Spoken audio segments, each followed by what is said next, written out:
आज या ठिकाणी सर्वप्रथम मी आपल्या सर्वांचं स्वागत करत आहे आणि आज आपल्या सर्वांना माहिती आहे की राज्य सरकारला 1 वर्ष पूर्ण होतं आहे आणि आजचा हा दिवस हा हिंदू हृदय सम्राट शिवसेना प्रमुख बाळासाहेब ठाकरे यांचा स्वप्नपूर्ती दिवस आहे।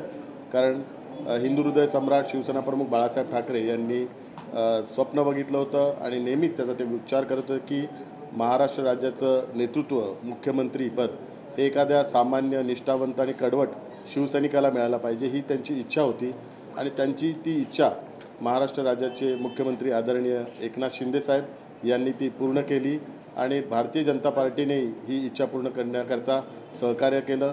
त्याबद्दल भारतीय जनता पार्टीचे देशाचे पंतप्रधान आदरणीय नरेंद्र मोदी साहेब, देशाचे गृहमंत्री आदरणीय अमित शाह साहेब। Hello doctor, Tanvi herbals app किंवा वेबसाईटवरून आजच फ्री चेकअपसाठी अपॉइंटमेंट घ्या। तन्वी डॉक्टरांशी फोन किंवा व्हॉट्सअपवर बोला आणि रहा फिट अँड फाईन। आपला herbal specialist Tanvi herbal clinic. आणि महाराष्ट्र राज्याचे उपमुख्यमंत्री देवेंद्र फडणवीस साहेब यांचं पण मी मनपूर्वक आभार मानतो। हिंदू हृदय सम्राट शिवसेना प्रमुखांनी जसं स्वप्न बघितलं होतं की या महाराष्ट्र राज्याचं मुख्यमंत्रीपद एखाद्या कडवट शिवसैनिकांनी भूषवलं पाहिजे, तसंच त्यांची 3 स्वप्न होती। त्या 3 स्वप्नामध्ये आज मी उल्लेख करतो की राम मंदिरचं निर्माण व्हावं, भव्य राम मंदिर अयोध्याला व्हावं, हे एक त्यांचं स्वप्न होतं। दुसरं स्वप्न त्यांचं 370 कलमच्या बाबतीत रद्द करण्याच्या बाबतीचं स्वप्न होतं आणि तिसरं स्वप्न होतं देशात समान नागरी कायदा यावा, हे त्यांचं स्वप्न होतं। आणि मी धन्यवाद मानतो देशाचे पंतप्रधान आदरणीय नरेंद्र मोदी साहेबांचं। त्यांनी वंदनीय हिंदू हृदय सम्राट शिवसेना प्रमुख बाळासाहेब ठाकरे यांची 2 स्वप्न ह्यापूर्वीच पूर्ण केलेली आहेत। आता जे तिसरं स्वप्न आहे समान नागरी कायदा, या संदर्भात लवकरच त्याची पूर्तता होईल आणि लवकरच शिवसेना प्रमुख बाळासाहेब ठाकरे साहेबांचं ते स्वप्न पण पूर्ण होईल आणि तो दिवस पण आता जवळ आलेला आहे, हे आता आम्हा सर्व शिवसैनिकांना वाटत आहे। समान नागरी कायद्याला शिवसेनेचं समर्थन शिवसेना प्रमुख बाळासाहेब ठाकरे यांनी यापूर्वीच दिलेलं आहे आणि समान नागरी कायदा हा देशात व्हावा, ही आता शिवसेनेचे मुख्य नेते महाराष्ट्र राज्याचे मुख्यमंत्री आदरणीय एकनाथ शिंदे साहेबांचं पण त्यांची इच्छा आहे आणि लवकरात लवकर केंद्र सरकारच्या माध्यमातून कायदा आणून तो कायदा पारित करावा, अशी त्यांची भूमिका आहे। म्हणून आज या पत्रकार परिषदेच्या माध्यमातून सर्व प्रसार माध्यमांना आम्ही हे सांगू इच्छितो की समान नागरी कायद्याला शिवसेनाचं संपूर्ण समर्थन आहे आणि शिवसेनेचे मुख्य नेते महाराष्ट्र राज्याचे मुख्यमंत्री एकनाथ शिंदे साहेबांनी त्याचं समर्थन यापूर्वीच घोषित केलेलं आहे आणि आज आम्ही आजचा हा पवित्र दिवस मानून, कारण हा स्वप्नपूर्तीचा दिवस आहे आणि या दिवशी पुन्हा एकदा समान नागरी कायद्याला समर्थन आम्ही घोषित करत आहे।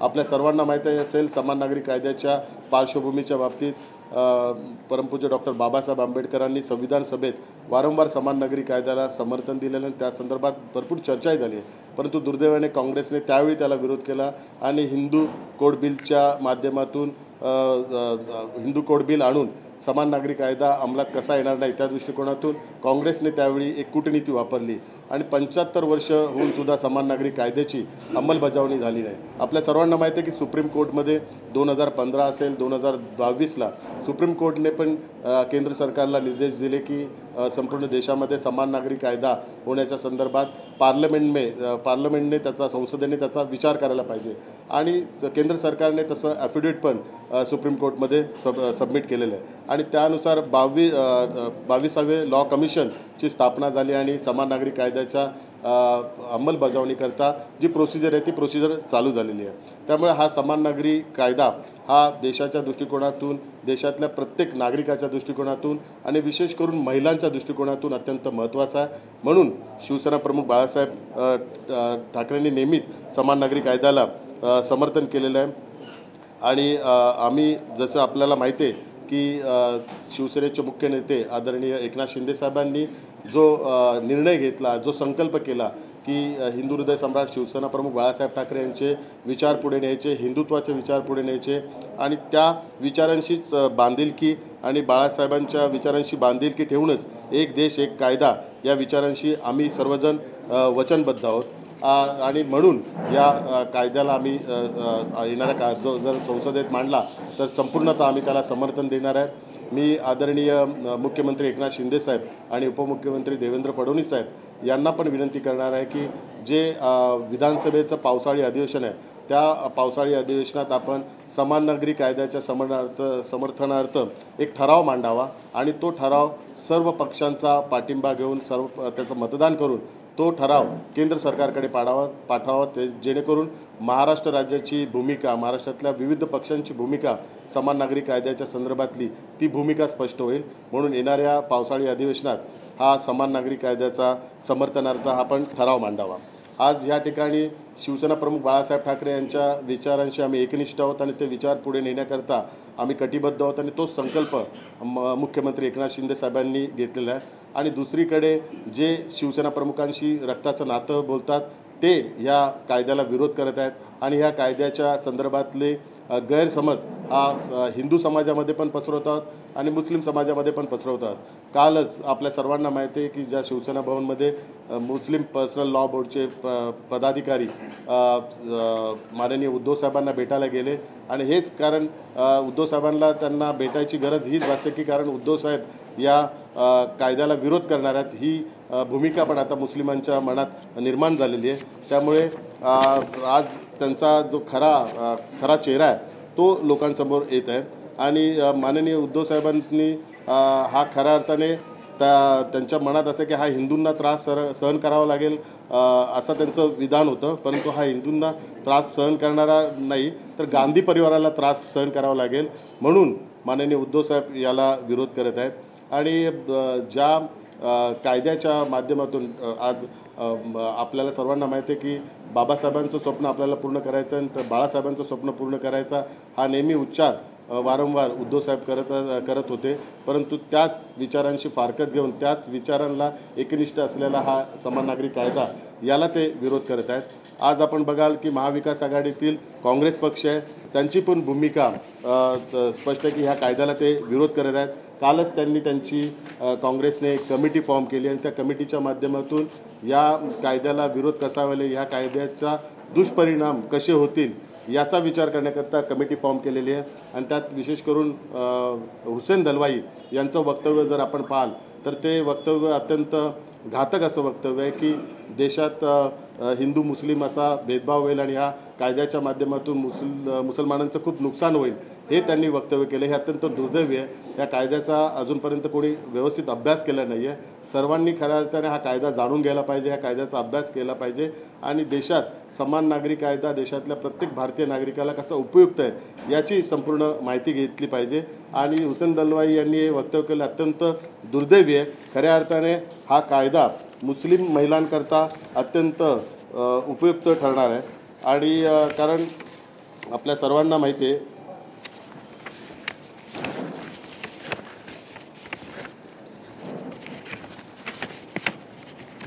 मुस्लिम महिलांकरता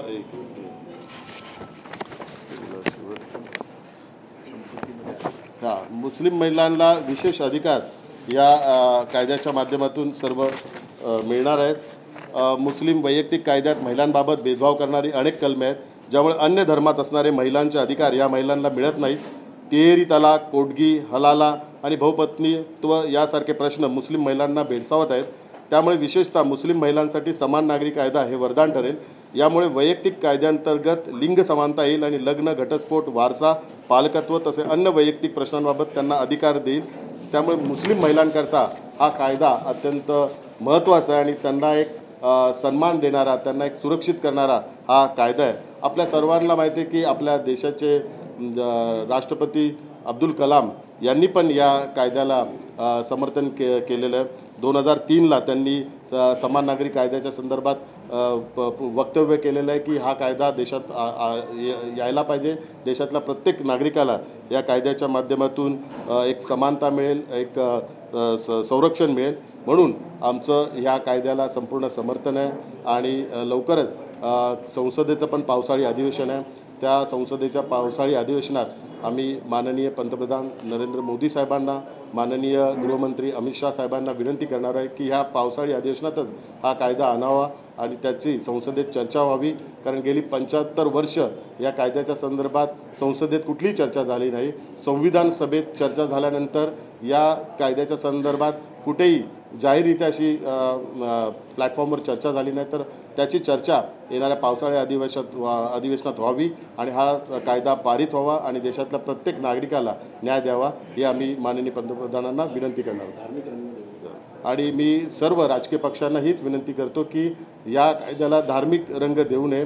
हा धार्मिक बाबींच्या पलीकडचा असा हा कायदा आहे. या कायद्यात भारतातल्या प्रत्येक नागरिकाला न्याय देणारा, समानता देणारा, संरक्षण देणारा, हक्क देणारा, देशातील महिला पुरुष सर्व स्तरातील नागरिकांना न्याय देणारा हा कायदा आहे. तर सर्वांनी याचं समर्थन करावं, याच्याबद्दल गैरसमज नाही पसरू नये.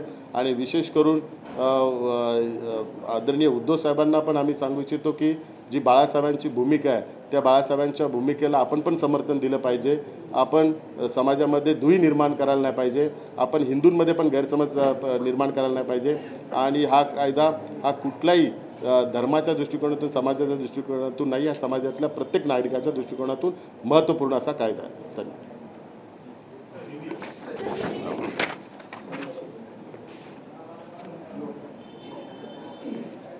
आज मैं यहाँ पे आप सभी को शिवसेना माननीय मुख्यमंत्री एकनाथ शिंदे साहब के नेतृत्व में जो हमने पिछले साल जो निर्णय लिया था उसका 1 साल पूरा हो रहा है और माननीय मुख्यमंत्री एकनाथ शिंदे साहब ने 1 साल पहले शपथ ग्रहण किया था, उसके 1 साल पूरा हो रहा है. तो आज शिवसेना प्रमुख बाला साहब ठाकरे जी का एक स्वप्न पूर्ति का हम दिन आज सब मना रहे हैं. और बाला साहब ठाकरे जी का एक सपना था कि शिवसेना का एक शिवसैनिक जो निष्ठावंत शिवसैनिक है वो महाराष्ट्र राज्य का मुख्यमंत्री होना चाहिए. और वो सपना आज भारतीय जनता पार्टी के सहयोग से 1 साल पूरा हुआ है. उसका वो सपना पिछले साल भारतीय जनता पार्टी के सहयोग से पूरा हुआ है. बाला साहब ठाकरे जी का जो सपना था उसमें 3 सपने थे उनके. विशेष रूप से अयोध्या में राम मंदिर बनाया जाए और 370 कलम के बारे में भी उनकी एक भूमिका थी, वो रद्द होना चाहिए. और समान नागरिक कायदा यानी कि समान नागरिक संहिता, यूनिफॉर्म सिविल कोड, ये देश में लागू होना चाहिए. तो ये तीनों चीज़ें हर बार बाला साहब ठाकरे जी ने अपने भाषण में व्यक्त किए. तो माननीय देश के पंतप्रधान आदरणीय नरेंद्र मोदी जी का मैं धन्यवाद मानता हूँ कि उनके 2 सपने इसके पहले उन्होंने पूरे किए. अयोध्या में भव्य राम मंदिर का निर्माण करने का उसका काम जारी है और अगले साल के जनवरी में उसका लोकार्पण होगा. 370 कलम इसके पहले ही रद्द किया गया है. तो ये 2 सपने पहले ही आदरणीय पंतप्रधान नरेंद्र मोदी साहब ने पूरे किए. अभी आने वाला जो तीसरा सपना है वो पूरा करने का भी मौका है. और गए 75 साल से जो समान नागरिक संहिता, यूनिफॉर्म सिविल कोड जो इशू पेंडिंग है, और आप सभी को पता है डॉक्टर बाबा साहब अम्बेडकर जी ने संविधान सभा में इसका सपोर्ट किया था, इसका जिक्र किया था. लेकिन दुर्भाग्य से कांग्रेस ने उस वक्त विरोध किया और कांग्रेस ने हिंदू कोड बिल लाके उसको उस वक्त विरोध किया गया. और उसी वक्त डॉक्टर बाबा साहब अम्बेडकर जी ने अपने मंत्री पद का रेजिग्नेशन दिया था. तो ये सब पूर्व इतिहास देख के 75 साल होके भी समान नागरिक संहिता, यूनिफॉर्म सिविल कोड अभी तक उसका इम्प्लीमेंटेशन नहीं हुआ. और आप सभी को पता है शिवसेना भारतीय जनता पार्टी का जो मैनिफेस्टो है, वो मैनिफेस्टो में भी हमने इलेक्शन में लोगों को कमिटमेंट किया था कि हम रूलिंग में आने के बाद समान नागरिक संहिता या यूनिफॉर्म सिविल कोड का इम्प्लीमेंट करेंगे. तो और आप सभी को पता है सुप्रीम कोर्ट ने भी 2015 में और 2022 में सेंट्रल गवर्नमेंट को इंस्ट्रक्ट किया था कि समान नागरिक कायदा के बारे में पार्लियामेंट में विचार होना चाहिए. और उसी वक्त सेंट्रल गवर्नमेंट के माध्यम से सुप्रीम कोर्ट में एक एफिडेविट सबमिट किया गया और उसके बाद समान नागरिक संहिता, यूनिफॉर्म सिविल कोड इम्प्लीमेंट करने की प्रोसीजर स्टार्ट किए. और आप सभी को पता है 22 लॉ कमीशन की स्थापना हुई और लॉ कमीशन के माध्यम से समान नागरिक संहिता इम्प्लीमेंट करने के बारे में सभी प्रोसीजर स्टार्ट की. और इस बारे में आपको बताना चाहता हूँ कि 75 साल कांग्रेस ने विरोध भी किया, इम्प्लीमेंट भी नहीं किया. और आज एक सही वक्त है जिस देश के पंतप्रधान आदरणीय नरेंद्र मोदी जी ये बाला साहब ठाकरे जी का सपना पूरा करने का एक वक्त है और उस वक्त हम माननीय मुख्यमंत्री एकनाथ शिंदे साहब के नेतृत्व की शिवसेना हम पूरा इसका समर्थन दे रहे हैं। और मैं माननीय मुख्यमंत्री, माननीय उप मुख्यमंत्री देवेंद्र फडणवीस जी, उनको भी निवेदन करता हूँ कि महाराष्ट्र की जो मानसून सेशन है, उस मानसून सेशन में एक स्पेशल रिजोल्यूशन लाना चाहिए। उसमें समान नागरिक संहिता का समर्थन पे एक रिजोल्यूशन लाया जाए। उस रिजोल्यूशन के माध्यम से पूरे सदन में बहस होनी चाहिए और सभी पक्षों की राय लेके और वोटिंग लेके वो रिजोल्यूशन सेंट्रल गवर्नमेंट को भेजना चाहिए, क्योंकि उस असेंबली में चर्चा के दौरान हमें पता चलेगा कि किस पक्ष की क्या भूमिका है और तभी लोगों के सामने सच और झूठ लोगों के सामने आएगा। आप सभी को पता है कि महाराष्ट्र राज्य के मुख्यमंत्री, मुख्य नेता एकनाथ शिंदे जी ने जो संकल्प किया है शिवसेना प्रमुख बाला साहब ठाकरे जी का सपना पूरा करने का, वो सपना पूरे करते वक्त जो भी उनकी जैसे मैंने पता है कि 3 सपने थे, उसमें समान नागरिक कायदा है, तो वो पूरा करने का संकल्प जैसे हमने लिया, तो इसके लिए हम समर्थन कर रहे हैं और राज्य सरकार के माध्यम से और केंद्र सरकार के माध्यम से हम पूरा इसको समर्थन देंगे। केंद्र सरकार को भी हम रिक्वेस्ट कर रहे हैं कि आने वाले मानसून सेशन में जल्दी आप समान नागरिक संहिता का बिल लाइए, उसका हमारा पूरा समर्थन रहेगा और बाकी विभिन्न पक्ष भी उसके लिए समर्थन करेंगे।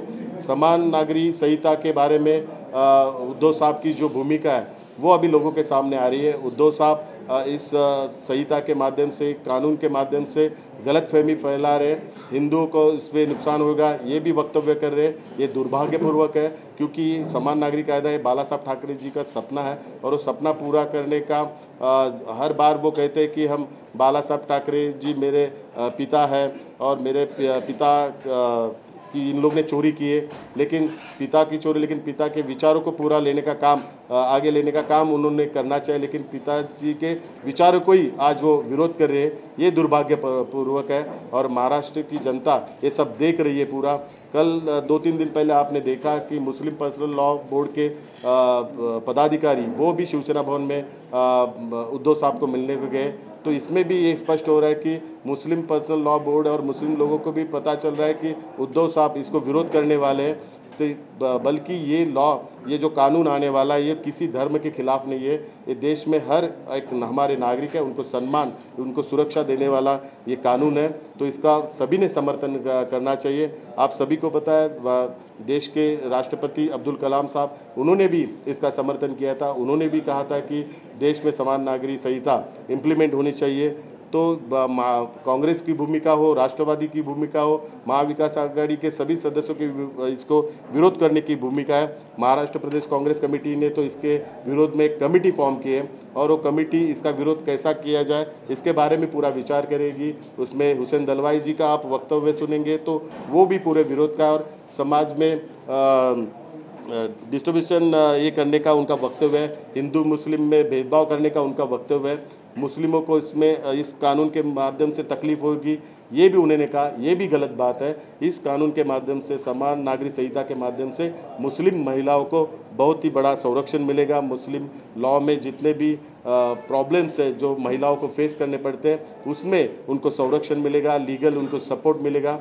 तो ये कानून देश के हर नागरिकों के लिए बहुत ही अच्छा कानून है और ये इम्प्लीमेंट होना चाहिए। इसका शिवसेना पूरा समर्थन करती है। आज का इस दिन बाला साहब ठाकरे जी का एक स्वप्न पूर्ति का दिन है, इसके लिए आज हमने एक प्रेस कॉन्फ्रेंस लेके इसका समर्थन दिया है। धन्यवाद।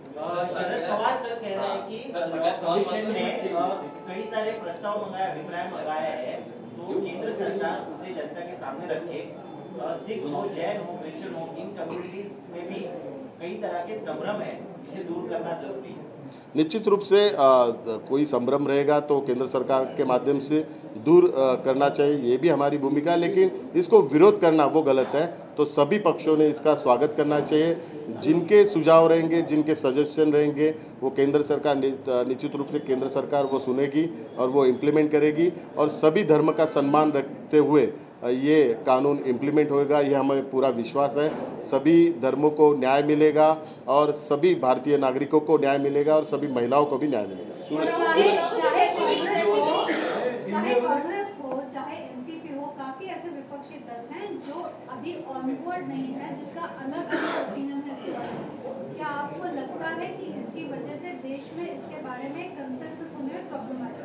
नहीं, इसमें कुछ प्रॉब्लम नहीं आएगी। इसके लिए मैंने आपको यही कहा कि महाराष्ट्र से लेके महाराष्ट्र में मानसून सेशन आने वाला है, तो मानसून सेशन में अगर हम रिजोल्यूशन लाते हैं समान नागरिक संहिता के समर्थन में, तो रिजोल्यूशन के वक्त चर्चा होगी। चर्चाओं में जिस विभिन्न पक्ष है उनके उसमें मत आएंगे, तो उस ओपन डिस्कशन इसके बारे में होना चाहिए। तो इसके लिए मैंने माननीय मुख्यमंत्री, माननीय उप मुख्यमंत्री इनको निवेदन किया है, इनको रिक्वेस्ट किया हुआ है कि आप आने वाले मानसून सेशन में इसका रिजोल्यूशन लाइए। आप मानसून सत्र में यूजीसी में चर्चा करना चाहते हैं, क्या आप इसके लिए व्हिप जारी करेंगे? क्योंकि आपके कुछ सांसद का है, तो व्हिप जारी होगा, इस बारे में चर्चा होगा। हम निश्चित रूप से व्हिप जारी करेंगे। हम हमारे सभी मेंबर ऑफ पार्लियामेंट की मीटिंग बुलाने वाले हैं और उस संसदीय दल की मीटिंग में हम एक रिजोल्यूशन निकालेंगे समान नागरिक संहिता के समर्थन में, और वो हमारी पार्लियामेंट्री कमेटी में हम रिजोल्यूशन पास करेंगे और व्हिप निकालेंगे।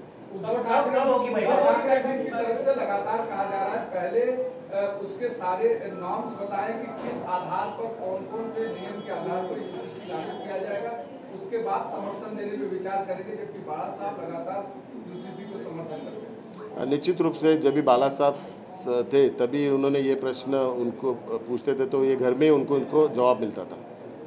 एक सवाल और है कि आज 1 साल पूरे हो रहे हैं नई सरकार, आपकी सरकार को, तो ऐसे में किस तरीके से परिवर्तन दिख रहे हैं? क्योंकि मुंबई में आक्रोश मोर्चा निकाला जा रहा है और दूसरी तरफ कैबिनेट विस्तार की चर्चा लगातार जोरों पर है। मुंबई में आक्रोश मोर्चा निकाला जा रहा है, वो बहुत ही दुर्भाग्यपूर्वक है। आप सभी को पता है 25-30 साल से मुंबई में शिवसेना की सरकार थी, शिवसेना के माध्यम से मुंबई का काम किया गया है, और उसी महानगर पालिका के खिलाफ मोर्चा निकालना यानी कि मराठी में बोलते खाल्लेल्या मिठाला जागलं पाहिजे, परंतु दुर्दैवाने ते होत नाही आहे। सर 900 प्रस्ताव विधी आयोगाकडे आलेले आहेत आणि त्यातल्या नेमक्या सूचना आणि त्याचबरोबर शिफारसी काय आहे हे स्पष्ट होणं गरजेचं असल्याचं पवार म्हणाले होते, त्यावर आपली काय? नाही, हे स्पष्ट होणारच। तर ही सगळी प्रोसिजर आहे, पण त्या प्रोसिजर ह्या सर्व गोष्टी बघून आणि त्या कायद्याचा पूर्ण अभ्यास केल्यानंतरच प्रत्येक पक्षांनी भूमिका स्पष्ट करायला पाहिजे। तो अभ्यास न करताच त्याला विरोध दर्शवून समाजामध्ये तेढ निर्माण करण्याचं वक्तव्य, काही हिंदूंमध्ये तेढ निर्माण करण्याचं वक्तव्य करतात, काही मुस्लिममध्ये तेढ निर्माण करण्याचं वक्तव्य करतात। त्यामुळे जे कोणी हे तेढ निर्माण करणारं वक्तव्य जे नेते मंडळी करतात त्यांनी अभ्यास करावा, कारण बाबासाहेबांनी पण हा जो प्रस्ताव त्यावेळी ठेवला होता तो विचारपूर्वक ठेवला होता आणि डॉक्टर बाबासाहेब आंबेडकरांनी जगातले सर्वश्रेष्ठ संविधान बनवलं होतं। ते संविधान बनवताना या सर्व गोष्टींचा विचार केला होता, त्यामुळे हा खऱ्या अर्थाने डॉक्टर बाबासाहेब आंबेडकरांच्या विचारांचा पण अपमान आहे। एक सवाल दिल्ली में भी और महाराष्ट्र में भी कैबिनेट विस्तार की चर्चा है, आपके कैबिनेट जाने की चर्चा तेजी के साथ चल रही है, क्या इसमें कब तक होगा और राज्य में भी बहुत सारे लोग लॉबिंग कर रहे हैं? इसका जवाब आपको माननीय मुख्यमंत्री एकनाथ शिंदे साहब ही अच्छा देंगे।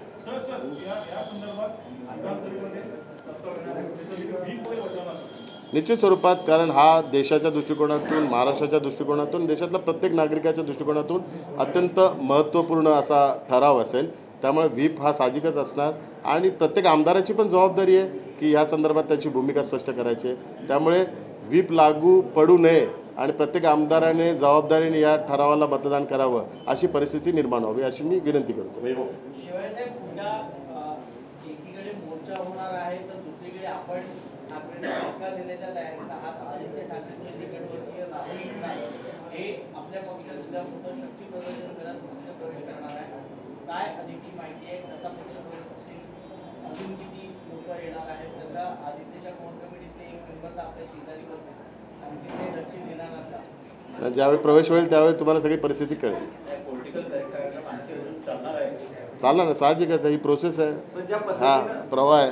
राहुलजी, ज्या पद्धतीने मोर्चा काढला जातोय महानगरपालिकेकडे त्या विरोधात शिवसेना उभाटा गटाकडनं, त्याकडे तुम्ही कसं? तेच बोललो, दुर्दैवी गोष्ट आहे, कारण 25-30 वर्ष सत्तेत असताना या सर्व गोष्टी दिसल्या नाही। आज सत्तेतून गेल्यानंतर या सगळ्या गोष्टी दिसतात, म्हणून मी बोललो ना की खाल्लेल्या मिठाला जागावं। मुख्यमंत्री आणि उपमुख्यमंत्री दिल्लीमध्ये अमित शहा यांच्या निवासस्थानी बैठक केली, केंद्रीय मंत्रिमंडळ विस्तार होणार आहे, तुमचंही नाव चर्चेमध्ये आहे, कळवलंय का म्हणजे याची मला काही कल्पना नाही. चला, धन्यवाद.